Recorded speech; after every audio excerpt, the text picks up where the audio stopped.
Olá, pessoas! Mais uma semana do Tá Fazendo o Quê? O melhor programa sobre política da TV brasileira e inclusive da internet. Estamos também no YouTube e no Spotify, para você que ainda não sabe. Tem um QR Code na tela que você vai direto lá para o nosso canal. E estando lá, aproveita para se inscrever e clicar no sininho para ser avisado dos próximos programas. Quem já está nos vendo pela internet, pelo YouTube ou nos ouvindo no Spotify, muito obrigado mais uma vez pela audiência. Pega o link do programa depois e compartilha com a galera no WhatsApp, para mais pessoas poderem entender um pouquinho melhor sobre a política que mexe com a nossa vida, que mexe com o nosso bolso. Hoje eu vou bater um papo com um camarada das antigas. Eu conheci em 2012, lá na grande metrópole Silvânia. Quem não é do estado de Goiás, Silvânia é uma das cidades mais antigas e importantes do nosso estado, né? Conhecido como Atenas De Goiás. Atenas de Goiás, inclusive, porque foi uma referência cultural por muitos anos. Ele que é agrônomo, engenheiro agrônomo, foi presidente da APAI por 3 vezes, presidente da Associação de Revendedores de Defensivos Agrícolas, presidente do Sindicato Rural. O homem está envolvido com o agro de uma maneira, assim, vital, porque ele é produtor também. E é um cara da política, já foi vice-prefeito da cidade de Silvânia e agora é pré-candidato a prefeito, mais uma vez, essa grande cidade que tem muito a oferecer enquanto berço cultural para o nosso estado. Ele é o Carlos Maier, popular Carlão. Carlão, como é que você tá? Tá fazendo o quê, meu amigo? Tá bom, Marcos? Prazer estar aqui contigo. É uma honra, né? A gente que tem essa história que vem desde lá de 2012, numa campanha muito bem sucedida à época, né? E eu continuo em Silvânia, continuo trabalhando bastante. Somos empresários lá, produtores rurais. Nunca deixei de estar à frente aí de movimentos sociais.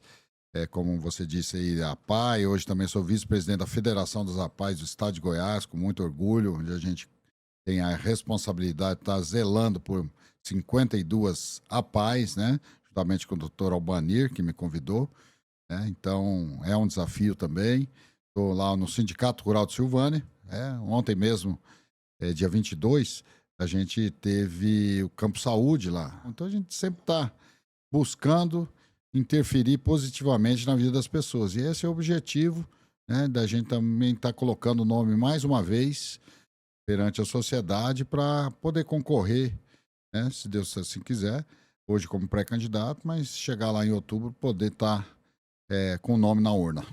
Bacana. E Silvânia, Carlão, para quem não conhece a cidade, você que está lá já há muitos anos, você vem de São Paulo, de Mogi, não é? Mogi das Cruzes. Mogi das Cruzes, mas sua vida, seus filhos, sua família foi constituída ali, naquela cidade.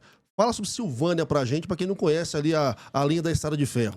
Região da Estrada de Ferro, 80 quilômetros aqui de Goiânia, né? Uma cidade de 22 mil habitantes, uma cidade muito pujante, com economia forte, porque nos seus campos são 100 mil hectares de soja cultivada, né? Você tem a ideia de pegar Vianópolis, cidade vizinha, com Orizona, mais Gameleira, mais Passa Quatro, não dá a mesma área que Silvânia sozinha tem. Então isso rende bons frutos, né, aos cofres públicos, à economia. É uma cidade que tem sua atividade principal cultivo de grãos, né, soja na safra e milho na safrinha, mas também tem irrigação, tem uma das maiores áreas de tomate irrigado, né, rasteiro aí, destinado a fazer extrato, ketchup, enfim. Tem um pouco de cultivo de feijão, tem muito extrativismo na área de areia, que vem para os grandes centros, e também de barro para a produção de tijolos, né, tijolos furados, que a gente fala, e um comércio bem forte. São muitas empresas ligadas ao agro, grandes multinacionais estão lá dentro com suas empresas como a Valtra, a Fendt, John Deere. Então, a região ali é bem suprida de empresas que ajudam a movimentar a economia. E Silvânia também, como você bem falou, tem uma tradição muito importante na questão da educação, da cultura, tendo em vista a chegada dos padres salesianos, né, lá atrás, um colégio lá, o Colégio Anchieta, que infelizmente há 3 anos encerrou suas atividades educacionais, mas ainda tem o Instituto Auxiliadora, que vem ainda prestando esse serviço na educação de Silvânia, com muita qualidade, com muita disciplina, que é muito importante. Então, Silvânia é uma cidade que tem muito potencial. Tem muito potencial, precisa ser repensada, né? O trânsito em Silvânia hoje é uma cidade que tem mais de 15 mil automóveis, entre carro, moto, caminhão, rodando nas suas pequenas ruas de uma cidade de praticamente 250 anos. Então, são ruas estreitas, estrutura, o trânsito é uma condição muito ruim hoje para a nossa cidade, devido à produção também, boa parte da produção passar dentro da cidade, Pô, né? você arrebenta com a cidade. Exato, porque a maioria das cidades a rodovia passa por dentro. Silvânia fica, vamos dizer assim, lá embaixo, num buraco. Então, a produção que sai da toda a região em volta do Lago Corumbá, de Gameleira, acaba passando por Silvânia. Então, hoje o trânsito é um problema. E temos muitos aspectos a pontuar sobre o que a gente pode melhorar na cidade. Hoje, pensando, Silvânia, você nessa posição agora, primeira posição enquanto empresário, enquanto produtor que está lá, né? Mas também, óbvio, né? Passando aí pelo seu crivo político, quais são as principais demandas, além do trânsito, já mencionou? O que falta para a Silvânia dar aquela despontada e aproveitar esse boom que a gente está vendo aí, né, no mercado interno, da própria exportação do agro, para poder fazer a cidade tomar uma relevância ainda maior no cenário goiano? Infelizmente, nos últimos anos, a gente vem tendo um problema muito sério, até de zeladoria da cidade, né? De limpeza urbana, coleta de lixo, falta de medicamentos. E eu sempre busco ali informações com cidades vizinhas que têm estoques regulares de medicamentos. Silvânia vem sistematicamente tendo falta de insumos básicos, né, nas suas unidades de saúde. E isso a gente verifica até em pesquisas, né, que a própria população vem apontando isso como um dos maiores problemas da cidade. Durante muitos anos aí também sofremos demais com iluminação pública, com buracos na rua. Então, a zeladoria ficou bem a desejar nesses últimos anos. E Silvânia tem, assim, hoje, muitas oportunidades de emprego, Marcos. Nós, através do sistema FAEG-Senar, temos levado mais de 100 cursos todos os anos, seja em parte operacional, de máquinas, retroescavadeira, colheitadeira, pulverizadores, como na parte social também, principalmente com processamento de carnes, doces, enfim, mandioca. São muitos cursos para que a gente possa trazer. A gente ouve falar de desemprego, fala assim, hoje, Silvânia, em qualquer momento que você chegar numa cidade de 22 mil habitantes, você tem ali mais de 100 vagas disponíveis. E muitas vezes o pessoal, não, nós precisamos trazer uma indústria para Silvânia, tem que vir e tal. Então, isso já desde quando eu fui vice-prefeito, do ano 2015, eu assumi a prefeitura uma época e trouxe um projeto até então, o ex-governador e vice-governador, né, Zé Eliton, buscando, né, que a gente implantasse um distrito agroindustrial mais às margens do Daia. Porque Silvânia é um município muito extenso. Ele vai lá na entrada do Daia. Pra você ter uma ideia, ali é uma fronteira tríplice. Silvânia, Gameleira e Anápolis. Então, por quê? Porque ali você tem disponibilidade de mão de obra devido a Anápolis ser um grande centro. Esses dias agora, o Grupo HL aqui de Goiânia montou uma fábrica de extrato de tomate lá, de polpa. Eles estão indo buscar gente, eles estão em Vianópolis, né, entre Vianópolis e Ponte Funda. Estão indo buscar gente em Silvânia, buscar gente no Passa Quatro, buscar gente em Orizona, porque está faltando mão de obra qualificada. Então, isso a gente tem tentado suprir através do Senar, da FAEG, o próprio Sebrae também tem nos ajudado muito lá nesse quesito.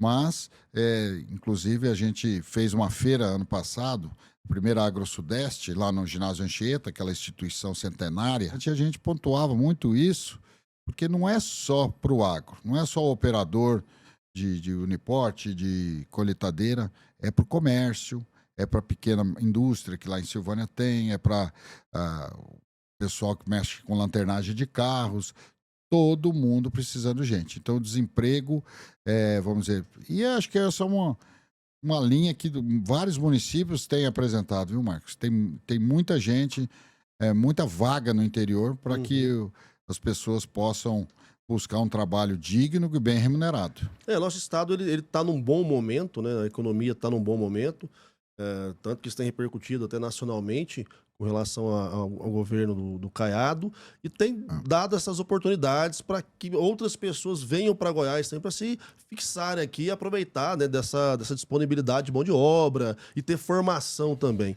No caso de Silvânia, Carlão, os alunos de Silvânia, a juventude de Silvânia, como é que tá vivenciando isso e conseguindo se qualificar? Ainda vão a Anápolis estudar? Já tem faculdade em Silvânia? Como é que estão lidando com essa juventude?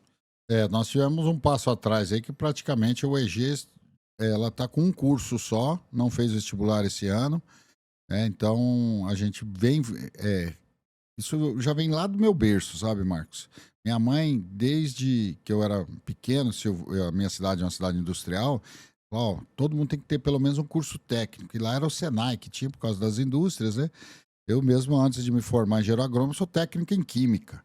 Então, os cursos técnicos, igual nós disponibilizamos e muita gente disponibiliza, são muito importantes para você ter uma qualificação profissional.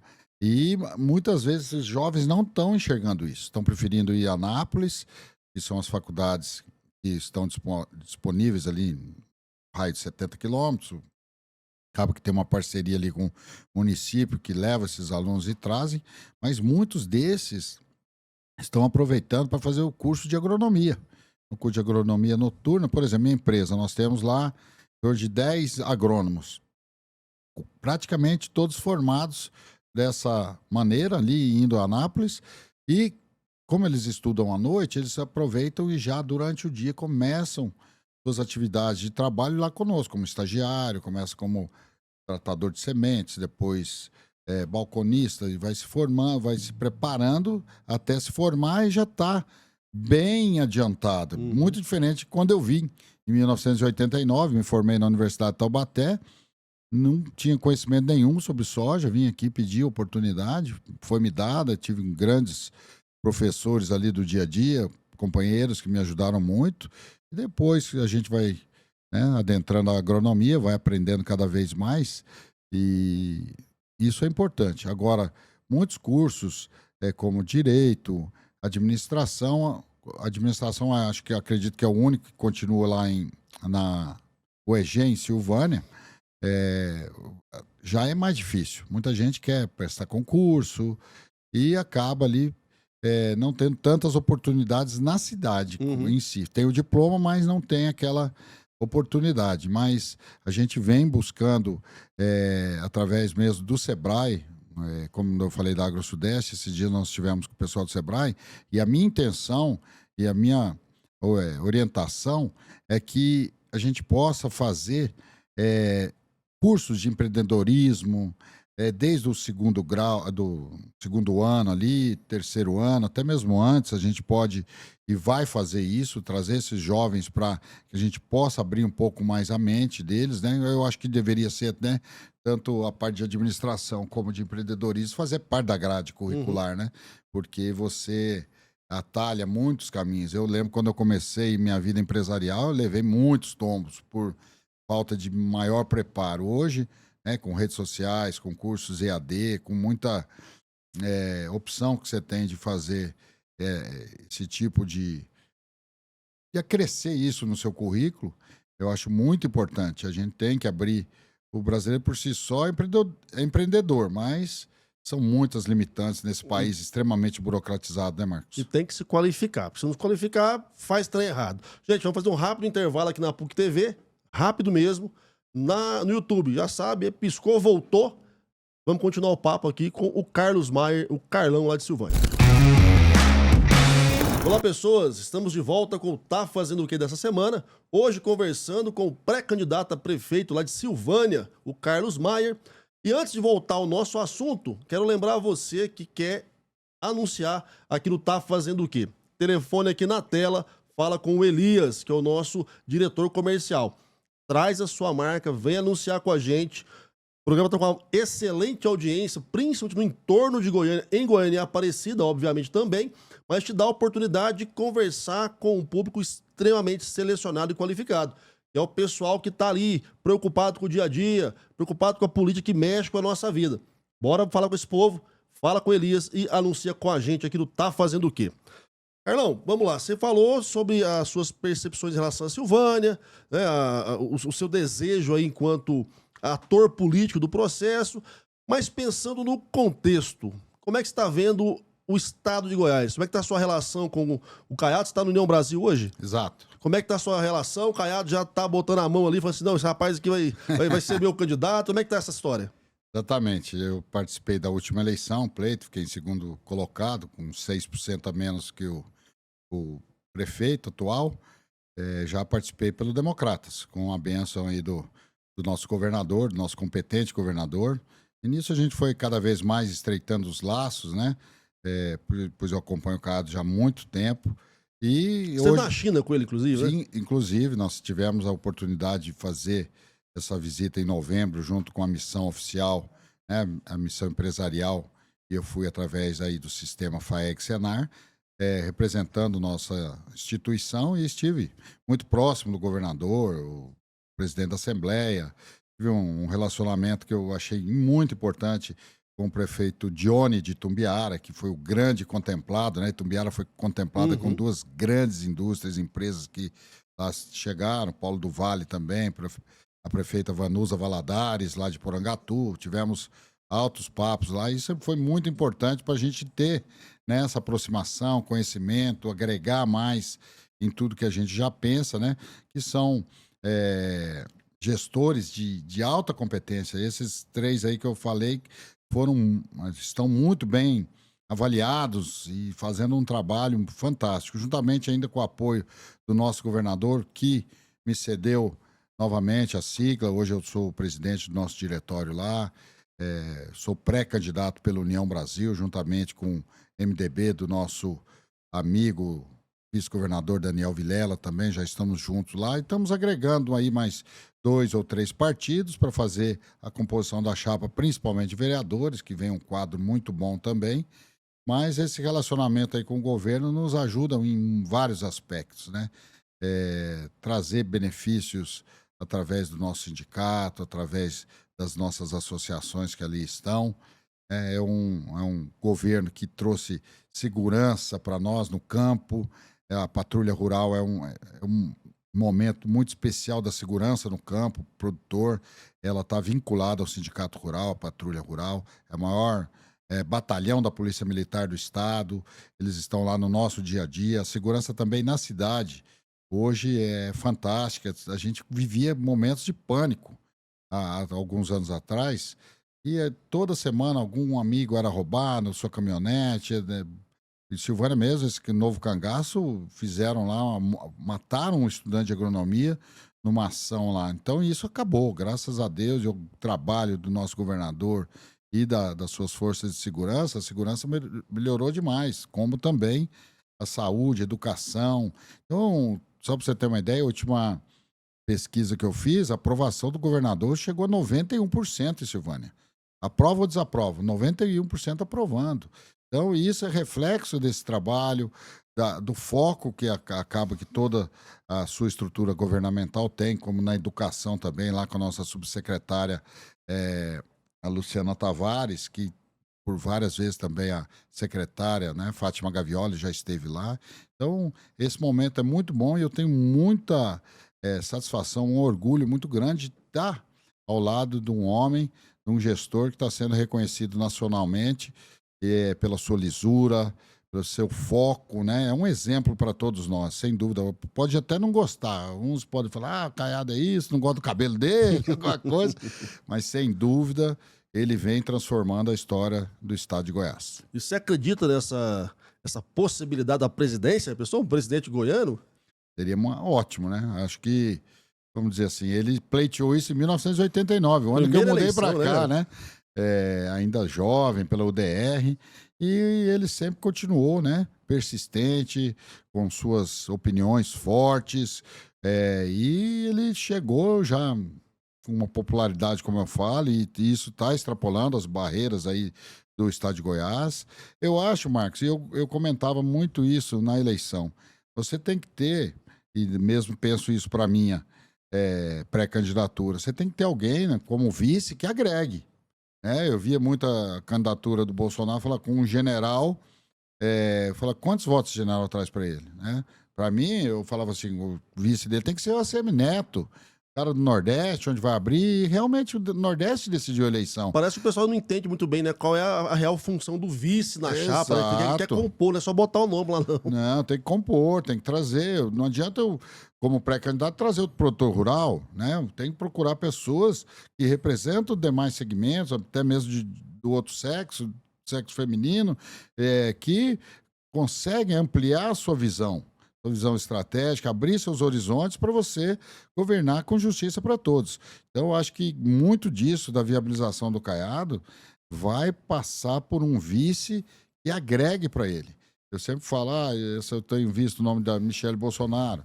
Sim, se o Bolsonaro estiver com ele, é uma grande alavancagem para ele, mas também tem outros nomes importantes da política brasileira que vem por muito aí fazendo, muito tempo.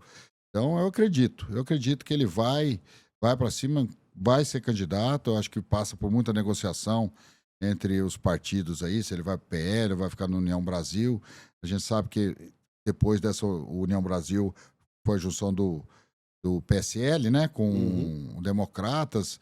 A gestão do partido não está na mão dele, nem do ACM Neto. Existe aí algumas aparas que têm que ser restauradas, mas eu estarei de corpo e alma na campanha dele, porque acredito que seria um ótimo gestor para o nosso país. E para além de Silvânia, que é óbvio, né, você está convivendo lá e já está focado totalmente na cidade, no processo eleitoral de lá, como é que você está enxergando as principais cidades de Goiás? Porque do lado de cá, rapaz, a gente tem observado, Goiânia está meio tumultuado, Aparecida está meio tumultuado, Anápolis está meio tumultuado. Como é que você está vendo o cenário da eleição de 2024? Porque é bem diferente. Em 2020 você disputou, mas estava com pandemia, uma eleição mais atípica, né? Esse ano o tempo tá pegando fogo. Mudou. Eu sempre falo isso, Marcos, há muito tempo. Muitos homens públicos têm problema com sombra, né? Eu acredito isso, é a minha opinião. Por exemplo, o Marconi Perillo. Ele não deixou ninguém se criar, né, as margens dele. E no final ali quis empurrar a goela abaixo o Zé Hélito, que era claro que os números, você como um cientista político sabe disso, mostravam que ele jamais alavancaria, né? Ele teve várias pessoas ao lado dele que poderiam ter crescido, né? Tiago, como que era o nome daquele secretário de Educação? Tiago Peixoto. Teve outros grandes nomes aí do lado dele e não deixou, né? Que eu já vejo um pouco ao contrário que o Caiado vem fazendo, vem dando muito protagonismo e deliberando funções importantes para o Daniel Vilela. E aí, aqui em Goiânia, por exemplo, né? O pessoal não atentou naquele momento para que a gente tivesse, mesmo lá com a infelicidade da doença do Maguito, né? Puseram apenas um puxador de votos. E aí está o que está acontecendo. E toda vez que acontece, vamos dizer, de uma administração desastrada, a gente acaba vendo que a população começa a apelar e buscar um gestor. Não é o cara do tapinha nas costas, mas esse cara é o que vai trazer no início um remédio um pouco mais amargo, mas vai fazer a coisa entrar no eixo de novo. Então, a gente vê na maioria das cidades que está com esse panorama aí, é exatamente a falta de buscar, dentro dos 4 anos, uma pessoa que realmente se destaque e você possa passar o bastão. Ninguém é insubstituível. E a gente lembra quando foi... E nem eterno, né, cara? Ninguém é substituível, não é eterno na política também. Em 98, a eleição estava na mão do Maguito, o Íris voltou, infelizmente, aí perdeu a eleição, veio a era do marconismo aí, e a gente... Eu tenho muita preocupação com isso. Você semear seu caminho, você plantar na sua trajetória pessoas que estão ali do seu lado, têm os seus pensamentos próprios, mas que têm potencial. Isso eu falo para vários vereadores jovens lá de Silvânia, Tati Duarte, Matheus Brito, entre outros, né? Fala assim, vocês são o futuro. Vocês, daqui 20 anos, estarão galgando esses cargos aí que hoje a gente está procurando ter, e então vocês têm que estar preparados. Então, às vezes, no afã de uma popularidade, um jovem, eu já posso ser candidato a isso, aquilo, lógico que pode. Mas é muito importante ter maturidade, para que a gente não tenha esses negócios. Entra um partido A, depois o B vem, desfaz tudo. A gente teve essa polarização há muitos anos, Silvânia, com João Cacheta e Gilda Naves. Entrava um, na outra eleição o outro voltava, daí o outro voltava, não tinha reeleição. Então a única reeleição que teve em Silvânia foi de Zé Faleiro. Mas a gente acredita que o importante aí, e que essas cidades estão pecando por isso, e tem cidades lá próximas da nossa que estão, que o prefeito não pode mais ir à reeleição, estão com dificuldade de achar um nome, porque não trabalharam esses anos aí desde o início, né? Há praticamente 8 anos, alguns prefeitos não conseguiram arrumar um sucessor e hoje estão na iminência até de perder a eleição. Uma coisa que a gente fala muito aqui no programa é que é necessário que você tenha um grupo consolidado e que desse grupo várias lideranças comecem a evoluir, a crescer, a ocupar espaço. Sim. Porque política, gente, para quem está nos assistindo, política é grupo. Política você faz com pessoas. Ninguém resolve as coisas na política sozinho, na tora, na briga, sabe? E não vai ser eterno, não vai ser... E não é indispensável, como o próprio Carlão falou. Então, para essa juventude que está nos assistindo, participem, entendam o processo. O programa passado fez uma análise aqui de cenário e falei muito sobre isso. Entenda o processo, saiba como você vai para crescer dentro da política. Não adianta chegar com o pé na porta achando, porque eu sou famosinho do YouTube, eu vou virar prefeito de Silvânia. Não é assim que funciona. Né? Então, assim, política tem que compor. E composição é saber negociar, saber que às vezes vai ter um remédio amargo, né, que você falou agora. Exato. Que nem toda hora você vai ficar abraçado com o coleguinha o tempo todo, vai chegar outra hora que você precisa pegar na mão de uma pessoa que você não é tão fã. Mas fazer política tem que ser assim, em prol da sociedade e pro bem da sociedade. Portanto, eu penso que quem está nos assistindo, que quer participar, tá aí, tem período de filiação, tá aberto ainda. Então, assim, corre lá e daqui a pouco fecha e aí só na próxima, beleza? Carlão, a gente tá chegando no final do programa, mas quero deixar aí um espaço para você falar de suas redes, né, que o povo te encontra, quiser tomar um café lá em Silvânia para falar sobre produção de soja, falar sobre o trabalho que você tem feito lá, como é que faz? Pois é, Marcos, nós estamos lá na JK Agro, a nossa empresa, em frente à rodoviária de Silvânia, já há 33 anos indo já de empresa. E está no sindicato, fica @ciprocil, né, com L no final, que é nosso Instagram, Carlos Maier, _ o meu particular. E estamos lá em Silvânia sempre à disposição. A gente é muito procurado, muitas empresas, muita gente chega. Já tivemos oportunidade de ajudar empresas a chegarem, através de até mesmo contato com o governo ou com empresários lá da região. Então, a gente está sempre disponível, não só para Silvânia, a região toda lá da Estrada de Ferro, que eu falo, se chegar um dia uma indústria ali em Silvânia, Vianópolis, são cidades próximas, co-irmãs, que uma precisa da outra, muita gente de Vianópolis trabalha em Silvânia e vice-versa, Bulhões também. Então, são cidades que vêm e experimentaram um bom crescimento nesses últimos anos. Mas agora, esse ano em si, com a queda vertiginosa dos preços dos grãos, as economias tendem a retrair mais e serem anos um pouco mais difíceis e a gente tem que estar preparado para passar por essa situação, mas eu tenho certeza, o produtor nunca vai deixar de plantar, o produtor vai continuar agregando área, investindo em tecnologia e fazendo o seu trabalho. Maravilha, gente. Agradecer o pessoal que está aqui na produção hoje. Tem uma galera aqui assistindo o programa. O nosso munícipe preferido, o Rafa, que está ali nas picapes. O Elias, que está ali na posição de Elias, cada vez ocupando mais espaço. A gente vê até de uniforme. Depois vai lá na minha rede social e perceba o uniforme da firma de hoje. A gente volta semana que vem. Aquele brinde para fechar o boteco. Carlão. Satisfação.